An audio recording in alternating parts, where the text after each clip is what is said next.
ছোট নাবালক ছেলেটার ঘাড় ধরে বের করে দিয়েছে। এটা অন্যায়, বড় একটা অপরাধ। আর এই সেক্রেটারিকে বলেছে অমানুষ। এটা কি ঠিক করেছে আপনারা বলেন? না না, একদম ঠিক করেনি। তাহলে ওই দোকান আমরা এখন উচ্ছেদ করব।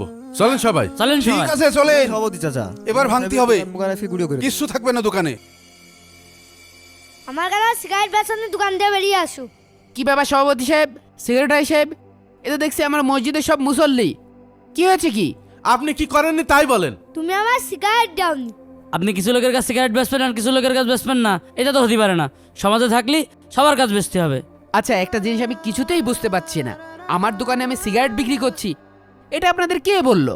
কেন, এই যে সেক্রেটারি সাহেবের ছেলে। আপনার দোকানে যে সিগারেটের প্যাকেট পেয়ে রয়েছে। এই জন্যই সভাপতি সাহেব মসজিদ কমিটির পদে কোনো অশিক্ষিত লোক বসাতে নেই। এই যে সেক্রেটারি সাহেব নিজের নামটাও ঠিক মতন বানান করতে পারে না। আমি মনে হচ্ছে আমার নাম সই করতে পারি না। আমি ইংরেজি জীবন তো আমার নাম সই করতে পারি। আপনারা তো দেখতেই পাচ্ছেন আমার দোকানে লাগাই থুইছি সিগারেট, গান বাজনা সম্পূর্ণ নিষেধ এখানে। সেই জায়গাটায় আমি সিগারেট বিক্রি করলাম কখন? ও তাই তো। কি ব্যাপার সেক্রেটারি সাহেব, আপনি এই লেখা দেখেননি? আর সভাপতি সাহেব, আপনারা এই যে গ্রামের মুসল্লিরা সব গুছোই নিয়ে আসেন আমার দোকানটা ভাঙবেন বলে, এই কাজটা কি আপনারা ঠিক করেছেন? তা একটু ভুল হয়েছে ইমাম সাহেব। আচ্ছা, গ্রামে যে এতগুলো চার দোকান রয়েছে, এখানে পান, বিড়ি, সিগারেট বিক্রি করে মানুষ খেয়ে ক্ষতিগ্রস্ত হচ্ছে, ইয়াং জেনারেশন নষ্ট হচ্ছে। কই, তখন তো আপনারা প্রতিবাদ গড়ে তোলেননি। যেই আমি একটা হালাল দোকান দিয়েছি, সেই আপনারা চলে আসেন আমার দোকান ভাঙতি।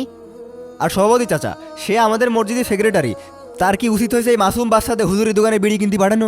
মসজিদ কমিটিতে এরকম নেশাখোর রাখাই তো উচিত হয়নি। ঠিক বলেছিস। আমি কি আমার জন্য সিগারেট কিনতে চাইলাম নাকি? আমার ওই জনের জন্যে।